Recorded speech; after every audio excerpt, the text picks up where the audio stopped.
দুর্বলতম দলের একটিতে পরিণত হয়েছে বিএনপি। তারেক জিয়াও দুর্বলতম নেতৃত্বের একটিতে পরিণত হয়েছে। লন্ডনে বসে গুটি কয়েক মানুষের মাঝখানে সমাবেশে বক্তব্য দিলেই আমার রাজনীতি হয়ে যাবে, বঙ্গবন্ধুকে অশ্রদ্ধা করে কথা বললেই যে খুব রাজনীতিতে সক্রিয় হওয়া যাবে, এটা ব্যক্তিগতভাবে আমি মনে করি না। বিএনপি পরিবারের সন্তান তারেক রহমান 2008 সালের সেপ্টেম্বরে সম্ভবত তিনি দেশ ত্যাগ করেন। সেই হিসেবে আজকে 10 বছর তারেক রহমান আছেন দেশের বাইরে। এই 10 বছরে তারেক রহমান কি করেছেন সেটা একটা বড় প্রশ্ন। 2014 সালের নির্বাচনের আগে তিনি ভিডিও মেসেজ দিয়ে সবাইকে নির্বাচন থেকে বিরত রাখার আহ্বান জানিয়েছিলেন। বিএনপি নির্বাচন থেকে বিরত ছিল, এটি বিএনপি রাজনৈতিক ভুল ছিল কিনা নিঃসন্দেহে সময় বলে দেবে, তবে এখন পর্যন্ত মনে হয় যে এটি একটি রাজনৈতিক ভুল সিদ্ধান্ত ছিল। কেননা শেখ হাসিনা এবং আওয়ামী লীগের যে রাজনীতি, সেই রাজনীতি পড়বার মতো, সেই সাথে বিশ্ব রাজনীতিকে একত্রে নিয়ে নিজের ভবিষ্যৎ দেখার মতো স্বপ্নবাজ মানুষ তারেক রহমান নন, সেটাই এখন পর্যন্ত প্রমাণিত। তারেক রহমান আদালতের কনভিক্টেড আসামি, তার বক্তব্য প্রচারে নিষেধাজ্ঞা আছে বাংলাদেশে। ঠিক আছে, বক্তব্য প্রচারে নিষেধাজ্ঞা আছে, আমার বক্তব্য প্রচারেও নিষেধাজ্ঞা আছে, অলিখিত। বাংলাদেশের কোনো টেলিভিশন চ্যানেল আমার রিপোর্টিং ধারণ করার মতো অবস্থায় নাই, কোনো সংবাদপত্র আমি যে ভাষায় কথা বলি হয়তো অবস্থায় নেই। তাই বলে কি আমি থেমে আছি? এই যে আমি কথা বলছি আপনাদের সাথে, আমি ফেসবুকে কথা বলি, আমি খুবই ঝুঁকি নিয়ে বাংলাদেশের প্রধান বিচারপতি সাবেক এসকে সিনহার পক্ষে কথা বলেছি, তার ইন্টারভিউ প্রকাশ করেছি। লন্ডনে বসে গুটি কয়েক মানুষের মাঝখানে সমাবেশে বক্তব্য দিলেই আমার রাজনীতি হয়ে যাবে, মাঝে মাঝে দুই একবার ফোন কল করে দুই একজনকে আন্দোলনে নামতে বলে এবং তাদেরকে ফিজিক্যালি বিপদগ্রস্ত করা বর্তমান স্বৈরশাসনের মধ্যে, এটাই কি তারেকের ভিশন? এটাই কি তারেকের রাজনীতির ধরন?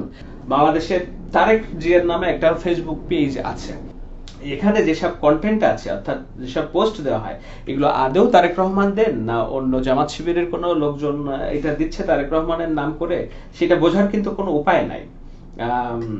তারেকের যদি প্রতিপক্ষ দেওয়া হয় তাহলে বাংলাদেশের সজীব ওয়াজেদ জয়, তরুণ রাজনৈতিক নেতা আওয়ামী লীগের, এই ভেরিফাইড পেজ থেকে সজীব ওয়াজেদ জয় প্রতিনিয়তই তার বক্তব্য প্রচার করে যাচ্ছে।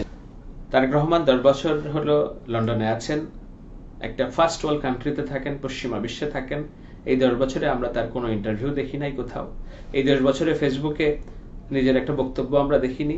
মাঝে মাঝে ভিডিও বক্তব্য দিয়েছেন তিনি, শুধুমাত্র বাংলাদেশের মানুষকে কেন্দ্র করে। কিন্তু বর্তমান বিশ্বের রাজনীতিতে শুধু বাংলাদেশ কেন্দ্রিক নয়।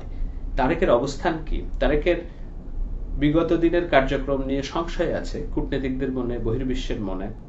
এই ফেসবুক ব্যবহার করেও যদি আপনি আপনার বক্তব্য তরুণ প্রজন্মের সাথে সরাসরি ইন্টারাকশন, সরাসরি যোগাযোগ স্থাপন করার সামর্থ্য যদি না থাকে, বাংলাদেশকে আগামী দিনের নেতৃত্ব কিভাবে আপনি দেওয়ার স্বপ্ন দেখবেন, নিশ্চয়ই এটা আপনার কাছে ভালো ব্যাখ্যা আছে।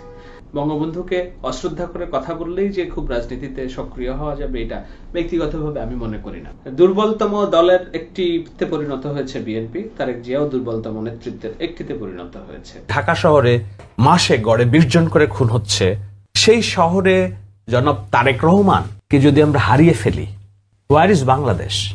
এই বাংলাদেশের আপামার জনসাধারণের ভরসার জায়গাটাকে আজকে যদি আমরা তারেক রহমান হারাই, এটা কি তারেক রহমানের নিজের লস, দল হিসেবে বিএনপির লস, না বাংলাদেশের যারা কোটি লক্ষ কোটি মানুষ যারা মধ্যপ্রান্তের বাংলাদেশের স্বপ্ন দেখছে, সকলের বাংলাদেশের স্বপ্ন দেখছে, সংখ্যালঘু নিরাপত্তার বাংলাদেশের স্বপ্ন দেখছে, নারীর অধিকারের বাংলাদেশের স্বপ্ন দেখছে, প্রগতির বাংলাদেশের স্বপ্ন দেখছে, কিভাবে ডেভেলপমেন্ট পলিটিক্স এগিয়ে নিয়ে যাওয়া যায়, গ্রামের মানুষের ভাগ্য উন্নয়ন করা যায়, হেলথ কার্ড, কৃষক কার্ড, এইসব কথা তো আর কেউ বলছে না।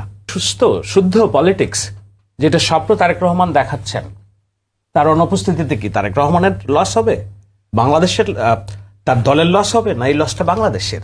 বাংলাদেশের জন্যই তারেক রহমানের জীবিত অক্ষত সুস্থ থাকা দরকার।